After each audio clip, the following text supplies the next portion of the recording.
So in previous recording, we talk about what is tax, what is government multiplier, what is investment multiplier, and we begin our discussion on tax multiplier, but that is not completed.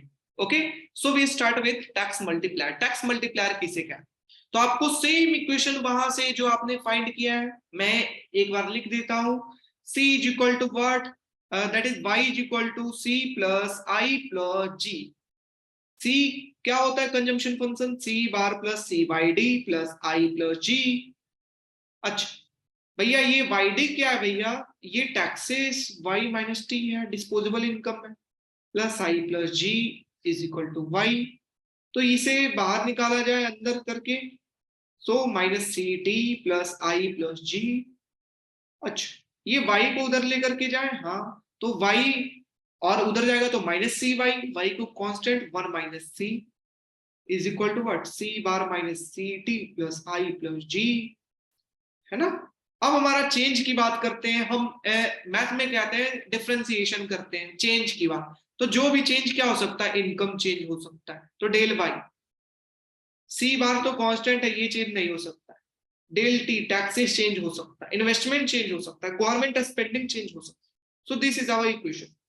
अब देखिए इस equation के अंदर अगर tax multiplier की बात हो रहा है, government multiplier, government expenditure multiplier की बात थी तो हम जी बार को रहने देते थे, बाकी को कांस्टेंट.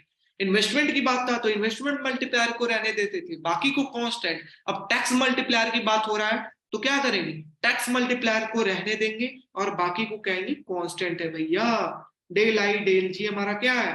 जीरो के बराबर है. ठीक है ना. तो ये क्या बन जाएगा? डेल वाई 1 माइनस सी, ये तो ऑटोनोमस पार्ट है इसे हटा दीजिए, माइनस सी डेल टी. ठीक है. आप इसे डेल टी को नीचे लेकर के जाते हैं और 1 माइनस सी को इधर लेकर के आते हैं तो क्या बन जाएगा हमारा? ये 1 माइनस सी है और minus C del T, minus C del T. ये डेल टी को नीचे लेकर के गए तो del Y by del T is equal to minus C by 1 minus C. And this is our tax multiplier. Tax multiplier this one, है ना. ये क्या बता रहा है कि सी किससे कहते हैं? एमपीसी को, और 1 माइनस सी किसे कहते हैं? एमपीएस.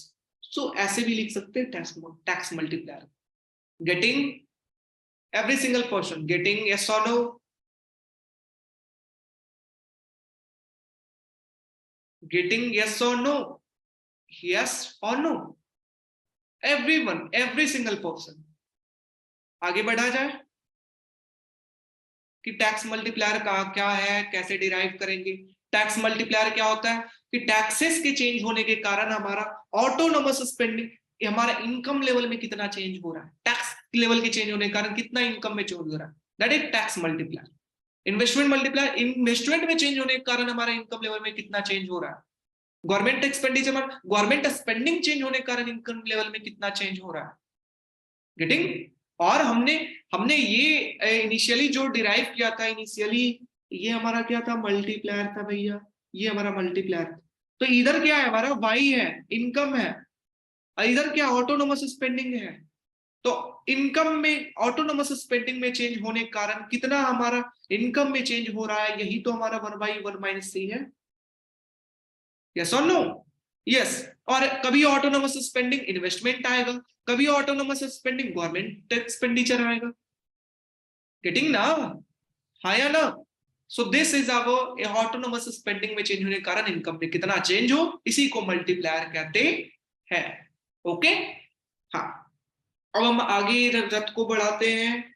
अब हम सिर्फ एक मैथमेटिकल टर्म के बाद इंपॉर्टेंट क्वेश्चन के ऊपर आएंगे, जो कि क्वेश्चन डायरेक्ट हमें सॉल्व करते चल जाना है, कुछ नहीं 10 मिनट का डिस्कशन होगा क्वेश्चन के. ठीक है.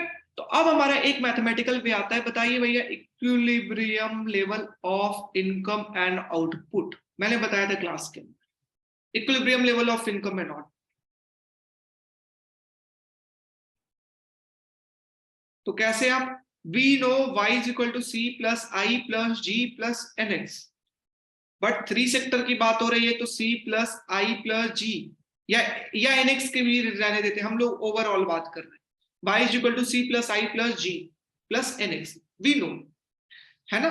Okay. So y is equal to हमारा क्या बन जाएगा, c के कंजम्पशन फंक्शन लिख सकते हैं, हाँ क्या, c bar plus cy, this is our consumption function, ये क्या है, कंजम्पशन फंक्शन, ओके, हाँ okay. Next one is investment plus government spending plus nx, y is equal to c bar plus ये c, y की जगह पे क्या लिख सकते हैं, y माइनस टी, बार बार मैं सेम इक्वेशन को लिख रहा हूं ताकि आपको समझ में आए कि ये इक्वेशन है क्या, रटने से अच्छा समझ ले, cy minus C T plus I plus G plus nx, okay, हाँ। अब y यहाँ भी तो इस y को इधर लेकर के आए तो y minus C Y is equal to C bar minus C T plus I plus G plus nx, okay, and what this nx, या इसे अभी रहने देते, इसे रहने देते, ठीक है, इसे रहने देते। अब हमें क्या देखना है, अब हमें देखना है इसमें कांस्टेंट कौन कौन है, कौन कौन सा है जो कांस्टेंट, तो कांस्टेंट क्या है, हमने मान लिया government spending, investment, net export constant है, टैक्सेस कांस्टेंट है, और हमारा सी बार कांस्टेंट, तो जितना भी ये सारा चीज है इसे क्या मानेंगे, constant, this is our constant, ये हमारा कांस्टेंट, और ये कांस्टेंट को किससे रिप्रेजेंट करें, ए से, और ये ए क्या है, ऑटोनोमस स्पेंडिंग, समझ रहे हो, ये हमारा ऑटोनोमस स्पेंडिंग है, सभी को हमने कांस्टेंट माना है कि सभी चीज कांस्टेंट है, सिर्फ इनकम हमारा चेंज कर रहा है, इनकम के कारण कंजम्पशन में कितना चेंज हो रहा है वो देख। So y is equal to what, क्या बचेगा हमारा, हमारा क्या बचेगा इधर बताइए, ये तो हमारा a हो गया, जितना है a प्लस सी वाई, इस y को उधर लेकर के जाए तो क्या बन जाएगा, y minus C Y is equal to a, y को कांस्टेंट करे तो 1 minus C is equal to a, and this is what, ये y इज इक्वल टू 1, ये 1 माइनस सी को इधर लेकर के आए तो डिनोमिनेटर के अंदर a, getting, and this is our equilibrium level, equilibrium level कि हमारा ऑटोनोमस स्पेंडिंग में चेंज हुए कारण इनकम में कितना चेंज हो रहा है, ऑटोनोमस स्पेंडिंग में चेंज होने के कारण इनकम लेवल में कितना चेंजिंग हो रहा है, ये हमारा बताता है। तो ऑटोनोमस स्पेंडिंग अगर 1 लाख बढ़ा तो सिर्फ 1 लाख नहीं बढ़ेगा, उसमें कुछ मल्टीप्लायर ऐड होगा, सपोज मल्टीप्लायर 5, तो टोटल इनकम कितना बढ़ा, 5 लाख बढ़ा, ठीक है ना, ये हमारा इक्विलिब्रियम लेवल बताएगा इनकम एंड आउटपुट, जो क्लास के अंदर भी मैं बहुत अच्छे तरीके से डिस्कस किया। Any problem, any single person who have problem, and this is what, multiplier, ये तो भैया मल्टीप्लायर है आपका, any problem, any single person who have problem, नहीं ना, everyone those who are not getting, फिर से मैं बोलूंगा प्लीज आप लोग जाकर के रिकॉर्डेड लेक्चर्स को देखिए, कोई शॉर्टकट नहीं है, आप 1-2 दिन पहले आप हाथ पैर मारिएगा कि भैया अगर इंपॉर्टेंट क्वेश्चन बता दीजिए, ये बता दीजिए, वो बता दीजिए, मैं सिंपल कहूंगा नो शॉर्टकट, नो शॉर्टकट, आप पूरा चैप्टर पढ़े कि क्या है, आप प्रीवियस ईयर देख करके जाइएगा, कुछ ना होने वाला, गेटिंग, इसलिए पूरा पढ़िए, अच्छे तरीके से पढ़िए, कोई आपको डाउट ही नहीं होगा, आप पूरा भर भर करके लिखेंगे, है ना, इसलिए आपको पढ़ना है, और अभी से, ये नहीं कि एग्जाम के 1 दिन पहले हाथ पैर मारना स्टार्ट कर देंगे, गेटिंग, सभी को मैं कहता हूं कि अगर आपने आज भी वर्क नहीं किया होगा तो आप 1 दिन पीछे हो रहे हैं, जिन्होंने वर्क किया उससे आप पीछे हो रहे हैं, अपने आप से पीछे हो रहे हैं, ये कॉलेज सिर्फ एंजॉयमेंट करने के लिए नहीं है, कॉलेज का असली मतलब एजुकेशन के पर्पज से, कि आप अपने फ्यूचर्स को यहाँ से बनाना स्टार्ट कर रहे हैं, इसके बाद 3-4 साल के बाद आपका जॉब लगेगा, कहीं ना कहीं आप ज्वाइन करेंगे, ठीक है ना, इसलिए इस चीज को मजाक लीजिएगा तो आपका लाइफ आगे मजाक बन जाएगा, अगर आप सीरियस लीजिएगा तो आपका लाइफ आगे सीरियस बन जाएगा, कटिंग, जो भी हमारे अभी तक हमारा था वो बेस था, 1 से लेकर के 12 तक हमारा जो था वो बेस तैयार हो रहा था कि पढ़ने की रुचि पैदा करो बच्चे के अंदर, है ना, वो था, बट अगर आप बहुत अच्छा था पहले, अब आकर के कॉलेज में एंजॉयमेंट कर रहे हैं, सिंपली बाहर घूम रहे हैं दोस्तों के साथ एंजॉयमेंट, तो क्या है, वो जो भी बचपन में आपने मेहनत किया है वो कारगर नहीं होगा, और जिसने बचपन में नहीं किया है अभी मेहनत कर देगा वो चल बसेगा, तो ये 3-4 साल आप बिल्कुल ऐसे ही जाया नहीं जाने दें, बिल्कुल नहीं जाने दे, प्रोडक्टिव पढ़ाई करें, सिंपली कॉलेज जाना आना अटेंडेंस बनाना उतना ही से काम नहीं होने वाला। Getting all of you? तो ये यहीं पे मैं भाषण को रोकता हूं और आगे बढ़ता हूं। Let's come two important question. This is our important question. पढ़िए, क्वेश्चन पढ़ा जाए। तो 2013 का ये क्वेश्चन है, पढ़ा जाए और बताइए ये आपको आता है या नहीं आता है। अच्छा, ये वह है क्वेश्चन, ये आपको आता है या नहीं आता है, पढ़िए।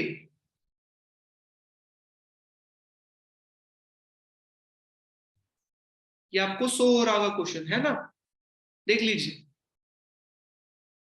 पढ़िए क्वेश्चन को। आता है हाँ या ना? एवरी सिंगल पर्सन, यस और no?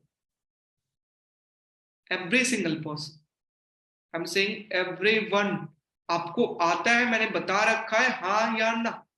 Explain the determinant of equilibrium level of income in two sector economy, two sector Keynesian economic framework model. आप नहीं करेंगे, yes or no? Yes. हाँ. Do you think that equilibrium will always occur at full employment level of output? क्या equilibrium हमेशा full employment level पे होता है? तो ये किसने कहा था? क्लासिकल्स ने, कि हमेशा इक्विलिब्रियम कहाँ होगा? फुल एम्प्लॉयमेंट लेवल पे, कि हमेशा इकोनॉमी इक्विलिब्रियम के अंदर होगा, हमेशा फुल एम्प्लॉयमेंट लेवल पे।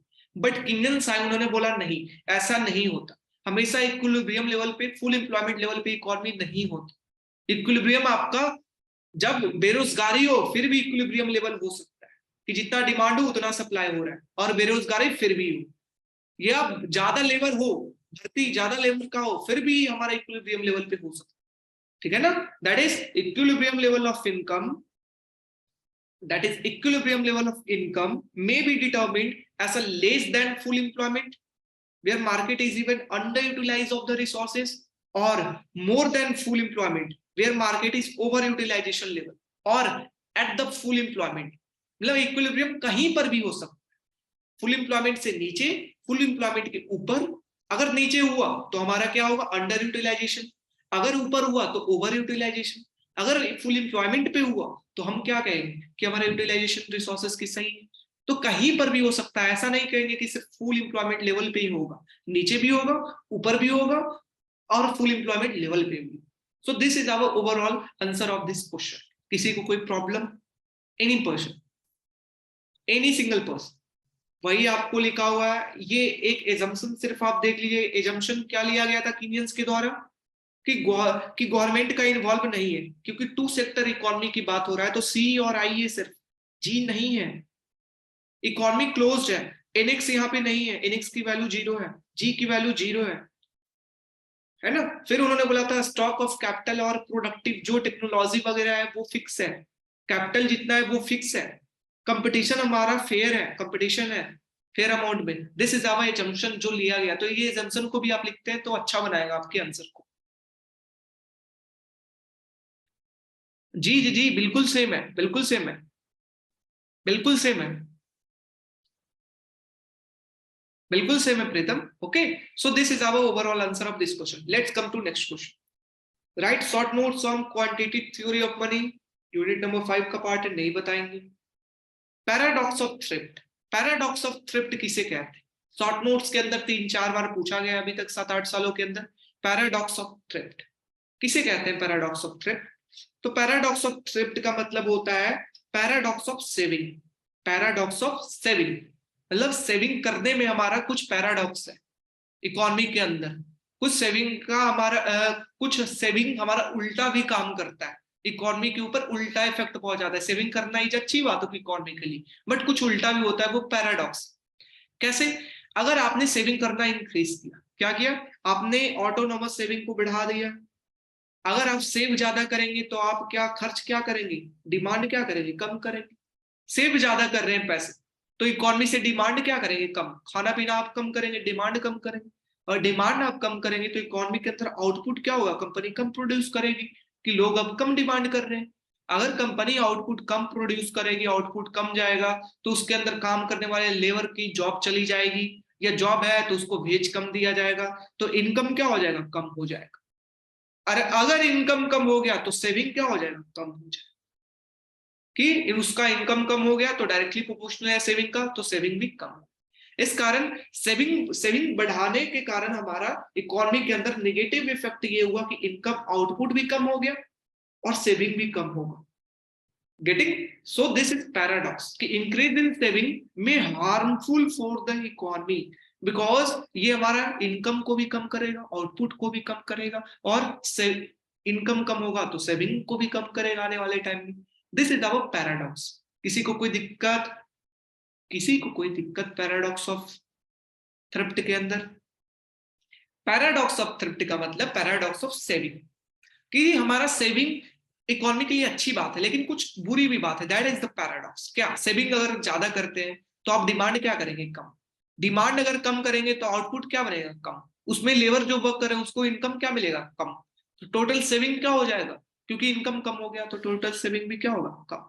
जिस कारण हमारा सेविंग बढ़ने के कारण हमारा जीडीपी भी कम रहा है, सेविंग भी कम रहा है। That is the paradox. Getting everyone? Every single person. Sukriti, Vijay, Paras, Karuna, Hemant, every single person. मतलब जब मैं बोलूं ना सभी, तो सभी सभी कोई चुप रहते हैं, मैं शांत रहता हूं। ऐसा मेरे को बोलने का मौका मत दे please. Okay? So let's come to net export.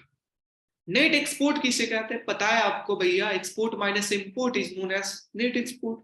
Export minus import is known as net export, है ना? Okay, let's come to question number second. This is our question number second. क्या कहता है? derive and explain the working of investment multiplier। आप करेंगे हाँ या ना? इन्वेस्टमेंट मल्टीप्लायर को डिराइव नहीं कर सकते हैं, यस और नो। एक्सप्लेन नहीं कर सकते हैं कि एक investment multiplier is equal to 1/1 minus C. C अगर बढ़ेगा भैया तो पूरा का वैल्यू कम होगा, अगर डिनोमिनेटर कम होगा तो ऊपर न्यूमरेटर की वैल्यू ज्यादा होगा। मतलब अगर कंजम्पशन स्मॉल सी की वैल्यू बढ़ती है तो सब्ट्रैक्शन ज्यादा होगा, डिनोमिनेटर को छोटा बनाएगा और इन्वेस्टमेंट मल्टीप्लायर को ज्यादा बनाएगा। तो ये कहिएगा कि ये इसका वर्किंग प्रिंसिपल है थोड़ा। फिर क्या कहता है? If marginal propensity to save is 0.01, what is the value of multiplier? बताइए। एमपीएस का वैल्यू दे रखा है, एमपीएस का वैल्यू दे रखा है 0.01, तो मल्टीप्लायर क्या है बताइए? तो एमपीएस क्या हम लोगों ने पढ़ा था कि एमपीसी को सी से रिप्रेजेंट करते हैं और एमपीएस को 1 माइनस सी से रिप्रेजेंट करते हैं। और मल्टीप्लायर का फॉर्मूला हम क्या जानते हैं? मल्टीप्लायर का फॉर्मूला हम जानते हैं भैया 1/1 माइनस सी।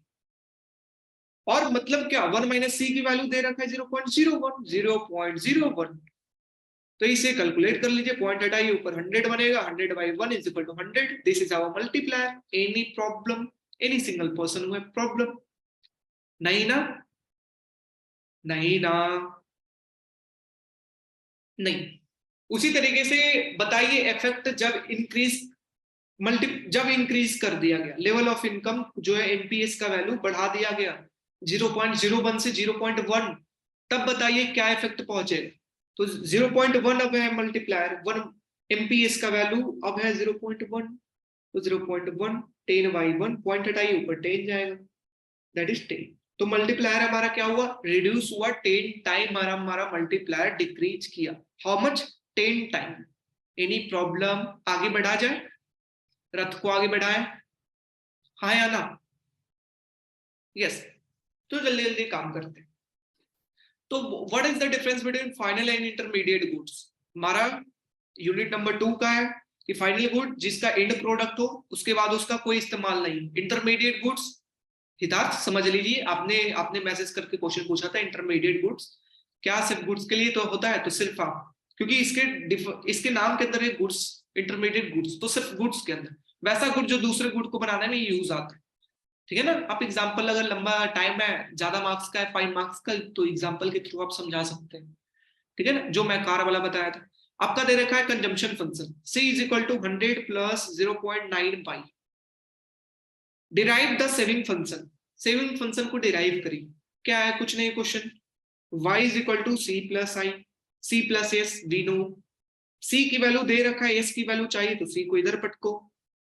तो C इधर आएगा तो कितना बन जाएगा 100 plus 0.9y is equal to S। ये y माइनस कितना 0.9y minus 100 is equal to S।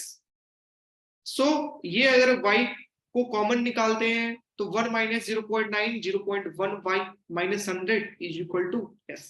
This is our saving function. ये हमारा सेविंग फंक्शन, गेटिंग, ये हमारा सेविंग फंक्शन। और ये जो 0.1 है ये हमारा क्या है MPS है, MPS है, गेटिंग। ये हमारा क्या है MPC, MPC that is slope of consumption function जो y के साथ है, स्लोप ऑफ सेविंग फंक्शन जो y के साथ, गेटिंग ना।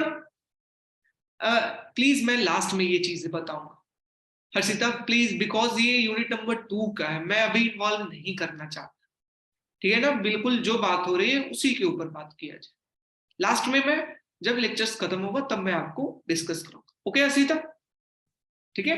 फिर हमारा आता है that is if we assume autonomous investment in increase by 100, autonomous investment बढ़ा कितना 100 करोड़ से, किस लेवल ऑफ इनकम पे सेविंग और इन्वेस्टमेंट बराबर होगा, किस लेवल ऑफ इनकम पे, तो बताइए।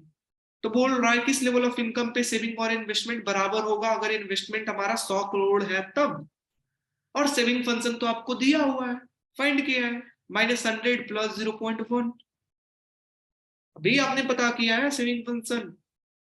तो ये 100 को उधर लेकर के जाए तो पॉजिटिव बन जाएगा 200, ये 0.1 को नीचे लेकर के आए तो ये 0.1, 10 ऊपर जाएगा तो 2000, मतलब 2000 इनकम लेवल पे हमारा क्या होगा, saving is equal to investment होगा, यस और no. Part two any problem, if we assume autonomous investment दिया हुआ है तो बताइए किस लेवल ऑफ इनकम पे सेविंग बराबर है इज इक्वल टू इन्वेस्टमेंट होगा। इन्वेस्टमेंट दिया हुआ है, सेविंग फंक्शन हमने निकाल रखा है, पुट करिए, वाई का वैल्यू फाइंड करिए। Any problem, any problem, any single person हुआ प्रॉब्लम, उस सिंपल आपको कहना है हाँ प्रॉब्लम है, तो मैं फिर से एक्सप्लेन करूंगा। नो, आगे बढ़ा जाए, okay let's come to this question. ये 2014 का क्वेश्चन है, write short notes on balance budget multiplier, we know already in lecture number 1। Net export function किसे कहते हैं, तो ये नेट एक्सपोर्ट तो हमें पता है, नेट एक्सपोर्ट क्या होता है, export minus import, export minus import is known as net export. But function किसे कहते हैं, नेट एक्सपोर्ट फंक्शन। तो नेट एक्सपोर्ट फंक्शन क्या है, ये रिलेशन बताता है कि नेट एक्सपोर्ट और नेशनल इनकम के बीच का क्या है, नेशनल इनकम या जीडीपी, जीडीपी और नेट एक्सपोर्ट के बीच का क्या रिलेशन है, ये बताता है कौन, नेट एक्सपोर्ट फंक्शन। अब देखिए एक्सपोर्ट आपका जो होता है ना, आप जो एक्सपोर्ट कर रहे हैं वो आपके इनकम के ऊपर डिपेंड नहीं करता कि आपका कितना इनकम है, उसके ऊपर डिपेंड नहीं करता कि आप कितना बाहर बेच रहे हैं। सो दिस आर एक्सोजीनियस, ये डिपेंड नहीं करता है कि आपका नेशनल इनकम कितना है, आपके जीडीपी के ऊपर डिपेंड नहीं करता कि आप एक्सपोर्ट कितना करेंगे, है ना। क्योंकि बाहर वाला ना मांग रहा है तो बाहर वाला के ऊपर डिपेंड करेगा, आपके ऊपर नहीं। लेकिन जो इंपोर्ट आप कर रहे हैं, जो आप बाहर से मंगा रहे हैं, वो डिपेंड करता है कि आपके इनकम के ऊपर, आपके जीडीपी के ऊपर डिपेंड करता है, गेटिंग। तो एक्सपोर्ट के ऊपर डिपेंड नहीं करता है हमारा जीडीपी, एक्सपोर्ट कितना होगा that is exogenous of GDP, but import is endogenous of GDP. इस इंपोर्ट डिपेंड करता है कि हमारा जीडीपी कितना है। अगर हमारा इनकम लोगों का बढ़ रहा है तो आप देख सकते हैं, अगर हमारा इनकम लोगों का डोमेस्टिक इनकम बढ़ा, आपका इनकम बढ़ेगा तो क्या करेंगे आप तो डोमेस्टिक, आप कुछ इंडिया की चीजों को खाएंगे, पार्ले जी बिस्कुट, ओरियो बिस्किट आप खाएंगे, और हो सकता है आप टेस्ला का डिमांड करें, आप बीएमडब्ल्यू मर्सिडीज का डिमांड करें, है ना। तो फॉरेन गुड्स का भी आप डिमांड करें, जैसे जैसे आपका इनकम बढ़ेगा तो आपका क्या इंपोर्ट आपका बढ़ेगा। कैसे, जब इनकम आपका बढ़ेगा तो इंपोर्ट आपका बढ़ेगा, है ना। लेकिन पूरा अमाउंट में नहीं बढ़ेगा, ऐसा नहीं कि इनकम जितना बढ़ रहा है उतना इंपोर्ट हमारा बढ़ेगा, नहीं, कुछ अमाउंट में हमारा इंपोर्ट बढ़ेगा कि लोग के पास ज्यादा इनकम आया तो कुछ डोमेस्टिक का पार्ट खाए, कुछ इंपोर्ट का पार्ट खाए, तो कुछ हमारा इंपोर्ट बढ़ेगा इनकम बढ़ने के कारण, that is import are a function of income, import are a function of income. Import क्या है, इनकम का फंक्शन। इंपोर्ट किससे रिप्रेजेंट हो रहा है, एम से, इंपोर्ट किससे रिप्रेजेंट हो रहा है? एम से। और ये किसका फंक्शन है? इनकम का। और ये एम क्या है? एम बता रहा है दैट इज हमारा मार्जिनल प्रोपेंसिटी टू इंपोर्ट कितना है, कितना इनकम में, कितना लेवल ऑफ इनकम इंक्रीज हुआ जिसके कारण इंपोर्ट इंक्रीज हुआ, ये हमारा बता रहा है small M, that is marginal propensity to import. ये बताता है कितना इनकम बढ़ने के कारण कितना हमारा इंपोर्ट बढ़ा, that is slope, slope of हमारा इंपोर्ट फंक्शन, दिस इज। तो ये हमारा बात अभी तक क्या हो गया कि नेट एक्सपोर्ट फंक्शन किसे कहते हैं? Net export function relationship between net export and GDP, national income की। हमारा जीडीपी, हमारा एक्सपोर्ट डिपेंड नहीं करता है हमारे जीडीपी कितना है, हमारा इनकम कितना है, लेकिन इंपोर्ट डिपेंड करता है कि हमारा इनकम कितना है।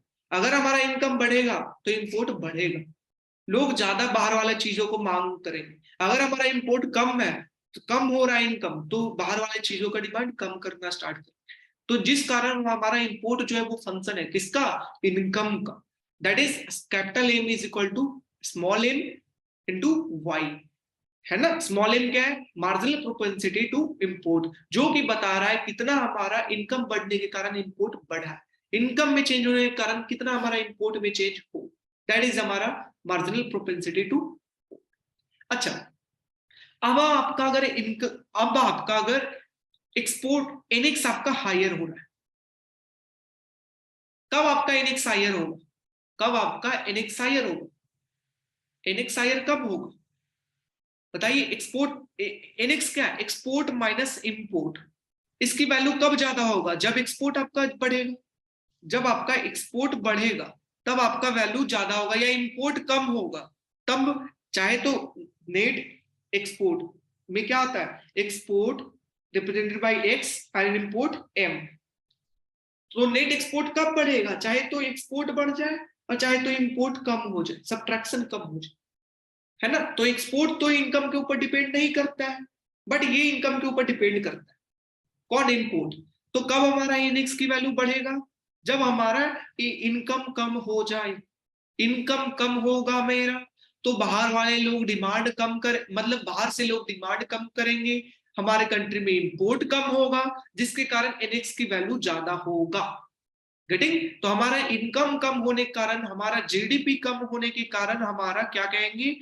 अगर जीडीपी कम है तो बाहर से लोग कम मंगाएंगे, नेट एक्सपोर्ट की वैल्यू ज्यादा होगा। उसी तरीके से अगर हमारा इनकम ज्यादा है तो इंसान बाहर वाले ज्यादा मंगाएंगे, जिसके कारण एनएक्स की वैल्यू हमारा कम होगा। इंपोर्ट, अब यहां पर क्या हो रहा है कि एनएक्स की वैल्यू कब कम होगा? कम तब होगा चाहे तो एक्सपोर्ट कम हो जाए, चाहे तो ये माइनस ज्यादा हो जाए। तो ये तो इनकम के ऊपर डिपेंड नहीं करता है, तो इसे रहने दो। ये हमारा इंपोर्ट डिपेंड करता है किसके ऊपर? इनकम के ऊपर, इनकम के ऊपर। तो ये क्या, इनकम जब बढ़ेगा इंपोर्ट हमारा बढ़ेगा, और इंपोर्ट हमारा बढ़ेगा तो एनएक्स की वैल्यू कम होगा। कटिंग? सो ये कि हमारा इनकम अगर बढ़ रहा है, जीडीपी बढ़ रहा है, तो नेट एक्सपोर्ट कम होगा, क्योंकि लोग बाहर से ज्यादा मंगाएंगे, नेट एक्सपोर्ट कम हो जाएगा। अगर अगर हमारा इनकम कम है तो बाहर से लोग कम मंगाएंगे, तो नेट एक्सपोर्ट ज्यादा होगा। तो ये क्या बताता है? रिलेशनशिप बताता है किसके किसके बीच का? नेट एक्सपोर्ट और जीडीपी के बीच का। नेट एक्सपोर्ट और जीडीपी के बीच का बताता है नेट एक्सपोर्ट फंक्शन रिलेशन। तो यहां पर आप देख सकते हैं कि जब आपका जीडीपी बढ़ रहा है, इनकम बढ़ रहा है, तो नेट एक्सपोर्ट क्या होता है? कम होता है, क्योंकि बाहर से लोग ज्यादा मंगाएंगे, आपकी नेट एक्सपोर्ट की वैल्यू कम होगा, सब्ट्रैक्शन ज्यादा हो जाएगा, इंपोर्ट ज्यादा होगा आपकी कंट्री के। तो नेट एक्सपोर्ट अगर ज्यादा है तो आपका नेट एक्सपोर्ट अगर कम है तो जीडीपी ज्यादा।